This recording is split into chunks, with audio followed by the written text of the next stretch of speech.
Gray spots are hot spots on the grill. You know that's the hottest spot. That's really important to know because when I start talking to you about grilling tomorrow, I'm going to talk to you about putting rare steaks in the hot spots and well-done steaks in the cold spots. Why? They cook slower. Right. Turn the fans off. The rare sides cook slower and the Right, the rare, you want to brown the rare very quickly without overcooking it, okay? The well done, you want to cook slower so you can keep juicing it and brown it slowly, if that makes sense. So anyway, now that the grill's oiled, this we keep all the time. Eventually we'll get one that's not all crappy. See I'm grilling chicken here? The chicken has two sides. There's a show side and it has an underneath side, right? Which side goes down first? Show side, because you want your best markings. Now when I lay this down on the grill, I'm going to point it. Even if it was round, I would pretend it has a direction. And I'm going to point it to 10 o'clock. Okay? 10 o'clock. After I mark it for about a minute or two, I'm going to rotate it to 2 o'clock. What's that going to give me? Really perfect grill marks. Then I'm going to flip it over and repeat. Alright? Now, these chickens here, these have the brine on them, right? They can still use a little seasoning on the outside, so I would make sure they have something, even if it's after you grill them.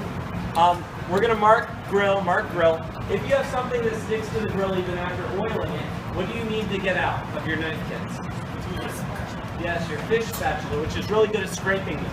But if you're grilling something, and say your knuckles keep burning, then work in the front. And a lot of Japanese grills, you'll see guys with little skewers on the meat, and they work just on the edge of the grill, and they turn and they work because they don't even need tongs then, because they're just working off of the heat. But if you're out here in the middle and your knuckles are melting and your hair is burning and your arm's on fire, well then try backing up towards the edge. You don't have to work in the middle of the grill all the time. So look, I got some marks on here. See those nice marks? And I'm going to turn it and point it to 10 o'clock. 2 o'clock. I was at 10 o'clock. I can tell time, I promise. So you get the idea?